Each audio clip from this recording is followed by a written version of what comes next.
안녕하세요. 제니 선교사입니다. 영적 전쟁 승리하라. 영예원리 10번째 시간입니다. 사탄의 왕국과 사탄의 괴계는 무엇인지 말씀드리겠습니다. 보이지 않는 세계에는 사탄의 왕국이 있습니다.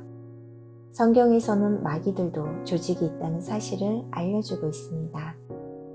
지역을 통치하는 마귀들은 지역령이라고 말하며 이들은 공중권세에 잡은 자들입니다. 에베소서 2장 2절. 그때 너희는 그 가운데서 행하여 이 세상 풍조를 따르고 공중의 권세 잡은 자를 따랐으니 곧 지금 불순종의 아들들 가운데서 역사하는 영이라. 바리새인들은 예수님에 대해 이자가 마귀들의 군주인 바알세불에 의하지 않고는 마귀들을 쫓아내지 못하느니라고 말하였습니다. 이에 예수님께서 그들의 생각들을 아시고 내분하는 왕국마다 황폐케 될 것이요 내분하는 도시나 집마다 서지 못하리라.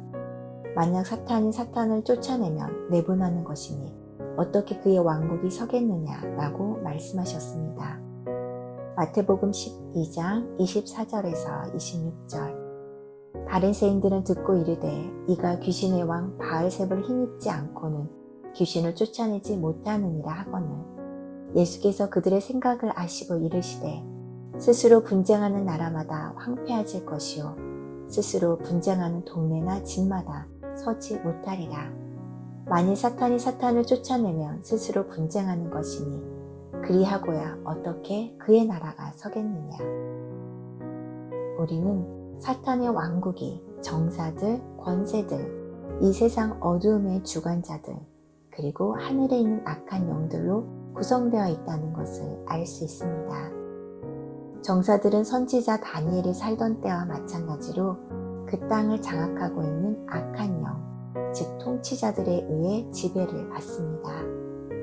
예로 예수 그리스도가 태어날 때 헤롯이 베들레헴에 사는 2살 아래의 사내 아리를 모두 죽이게 했는데 그 뒤에는 악한 영 사탄이 있었습니다. 마태복음 2장 16절. 이에 헤롯이 박사들에게 속은 줄 알고 심히 노하여 사람을 보내어 베들레헴과 그 모든 지경 안에 있는 사내 아이를 박사들에게 자세히 알아본 그때를 기준하여 2살부터 그 아래로 다 죽이니. 다니엘서를 보면 하나님께서 하늘에 속한 사자를 다니엘에게 보냈으나 사탄이 지배하는 바사 왕국의 통치자가 3주 동안 그를 방해하였고 결국 천사장 미가엘이 그를 구해내기 위해 옵니다.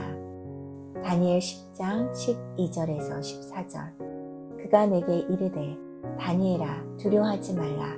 네가 깨달으려 하여 내 하나님 앞에 스스로 겸비하게 하기로 결심하던 첫날부터 네 말이 응답받았으므로 내가 네 말로 말미암아 왔느니라. 그런데 바사 왕국의 군주가 21일 동안 나를 막았으므로 내가 거기 바사 왕국의 왕들과 함께 머물러 있더니 가장 높은 군주 중 하나인 미가엘이 와서 나를 도와주므로 이제 내가 마지막 날에 네 백성이 당할 일을 네게 깨닫게 하러 왔노라. 이는 이 환상이 오랜 후의 일이니라 하더라. 성경에서 말하는 온 세상이란 사탄의 지배 아래 있는 모든 사람과 마귀의 종로를 타는 모든 사람을 의미합니다.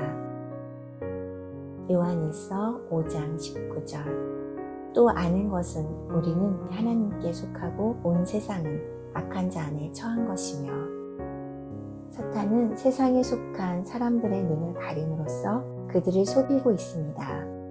우리의 복음이 가려 있다면 그것은 멸망하는 자들에게 가려 있는 것입니다. 그들의 경우를 두고 말하면 이 세상의 신이 믿지 않는 자들의 마음을 어둡게 하여서 하나님의 형상이신 그리스도의 영광을 선포하는 복음의 빛을 보지 못하게 한 것입니다. 고린도후서 4장 3절 4절. 만일 우리의 복음이 가리었으면 망하는 자들에게 가리어진 것이라. 그 중에 이 세상의 신이 믿지 아니하는 자들의 마음을 혼미하게 하여 그리스도의 영광의 복음의 광채가 비치지 못하게 함이니 그리스도는 하나님의 형상이니라. 사도 베드로는 마지막 때에 거짓 선지자들이 있으며 그들은 우리를 핏값으로 사신 주님을 부인하고 멸망으로 가는 자들이라고 말씀하였습니다. 그러나 백성 중에 또한 거짓 선지자들이 있었나니 이와 같이 너희 중에도 거짓 선생들이 있으리라.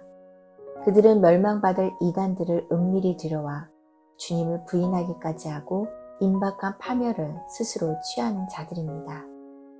많은 사람이 그들의 악독한 길을 따르리니 그들로 인해 진리의 길이 비방을 받게 될 것입니다. 베드로후서 2장 1절 2절. 그러나 백성 가운데 또한 거짓 선지자들이 일어났었나니 이와 같이 너희 중에도 거짓 선생들이 있으리라. 그들은 멸망하게 할 이단을 가만히 끌어들여 자기들의 사신주를 부인하고 임박한 멸망을 스스로 취하는 자들이라. 여럿이 그들의 호색하는 것을 따르리니 이로 말미암아 진리의 도가 비방을 받을 것이요. 만일 가능하다면 마귀는 택함받은 자들조차도 속이려고 할 것입니다. 마귀는 온 인류의 관심을 일으킬 만한 위대한 성경 말씀도 다 알고 있습니다. 창세기에서 뱀으로 변장한 사탄이 하나님의 말씀을 왜곡시켜 하와를 유혹하였듯이 일반 성도들에게도 말씀을 약간 바꾸어 속이려 합니다. 마태복음 24장 24절. 거짓 그리스도들과 거짓 선지자들이 일어나 큰 표적과 기사를 보여 할 수만 있으면 택하신 자들도 미혹하리라. 베드로후서 3장 17절. 그러므로 사랑하는 자들아, 너희가 이것을 미리 알았은즉 무법한 자들의 미혹에 이끌려 너희가 굳센 데서 떨어질까 삼가라. 마귀들은 매우 간교하기 때문에 크리스천들을 공개적으로 공격하지는 않습니다. 마귀들은 크리스천들을 잘못된 교리로 속이고 있습니다. 특히 마귀는 주님의 재림에 대해 수많은 거짓 가르침을 만들고 재림 시기를 정하고 공표함으로써 주님의 재림에 대한 말씀의 신뢰를 무너뜨렸습니다. 그래서 이 시대의 크리스천들은 주님 재림에 대한 말씀을 상징으로만 받아들이게 되었고 양치는 소년의 거짓말처럼 아무리 외쳐도 그 누구도 들으려 하지 않습니다. 이것이 마귀의 간교한 계략입니다. 또한 마귀는 폭력과 박해로는 교회를 파멸시킬 수 없다는 것을 알고 전술을 바꾸어서 지금은 교회를 풍요롭게 하여 엄청나게 큰 교회를 세우게 합니다. 그래서 사역자들에게 물질적 탐욕을 일으키게 할 뿐 아니라 세상과 연합하도록 미혹하고 있습니다. 다른 종교에도 구원이 있다고 선포하는 이들과 연합하는 것이 주님의 뜻이라고 왜곡하고 있습니다. 마귀의 계계에는 사회봉사나 구제 등의 착한 행위로 말미암아 구원받는다는 행위의 복음으로 은혜의 복음을 대체하는 것도 포함되어 있습니다. 우리는 깨어있지 않으면 마귀들의 괴계에 넘어질 수 있다는 사실을 명심하여야 합니다. 결론적으로 말하면 진리 분별의 기준을 정확히 알아야 합니다. 오직 성경 말씀으로만 진리를 분별하여야 합니다. 즉 사역자의 설교와 기독교 관련되는 책들은 참조할 수 있지만 진리를 분별하는 기준은 아닙니다. 진리를 분별하는 기준은 성경에 어떻게 기록되어 있는지와 주님의 관점으로 성경을 해석하여야 한다는 것입니다. 누가복음 10장 25절 26절. 어떤 율법교사가 일어나 예수를 시험하여 이르되 선생님, 내가 무엇을 하여야 영생을 얻으리이까? 예수께서 이르시되 율법에 무엇이라 기록되었으며 내가 어떻게 읽느냐?